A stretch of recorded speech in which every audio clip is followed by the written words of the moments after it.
उपमुख्यमंत्री अजित पवार बारामती तालुक्यामधल्या माळेगाव नगरपंचायतीच्या निवडणुकीच्या प्रचाराच्या दरम्यान त्यांनी निधीवरून धमकी दिली होती।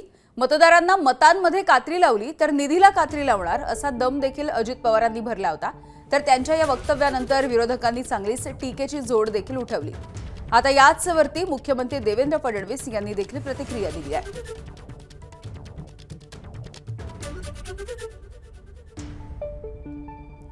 तर उपमुख्यमंत्री अजित पवार हे बारामती तालुक्यामधल्या माळेगाव नगरपंचायतीच्या निवडणुकीच्या प्रचारामध्ये होते।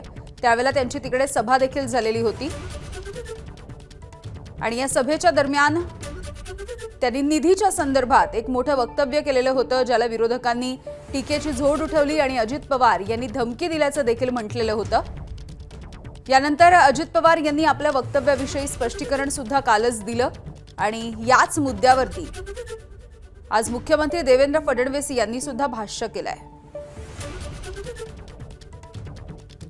मतदारांनी मतांमध्ये जर कात्री लावली तर मी निधीला कात्री लावेन असं अजित पवार म्हणाले होते। आगामी स्थानिक स्वराज्य संस्थांच्या निवडणुकांच्या पार्श्वभूमीवरती त्यांनी हे वक्तव्य केलं होतं।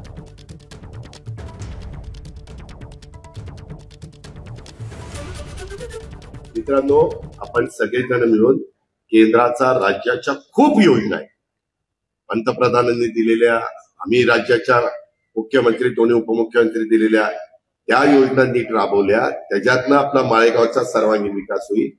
बाकीच्या सगळ्या गोष्टी तुम्ही डोक्यातनं काढा। अजिबात तुम्ही मला 18च्या 18 उमेदवार निवडून दिले ना, मी तुम्हाला सांगितलेलं सगळं द्यायला तयार आहे, पण तुम्ही तिथं काट मारली तर मी पण काट मारणार।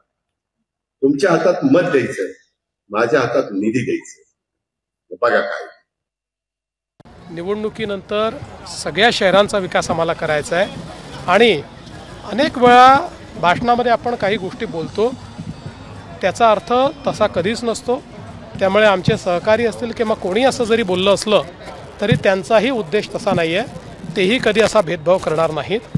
त्यामुळे निश्चितपणे महाराष्ट्रात आमच्या महायुतीला, म्हणजे आम्ही जे तीनही पक्ष आहोत, कुठे सोबत लढतो आहोत, कुठे वेगळं लढतो आहोत, पण एकूण आमच्याच 3 पक्षांना महाराष्ट्राची जनता निवडून देईल आणि त्यानंतर महाराष्ट्राचा नागरी भागाचा चांगला विकास आम्ही करू। एबीपी माझा, उघडा डोळे बघा नीट।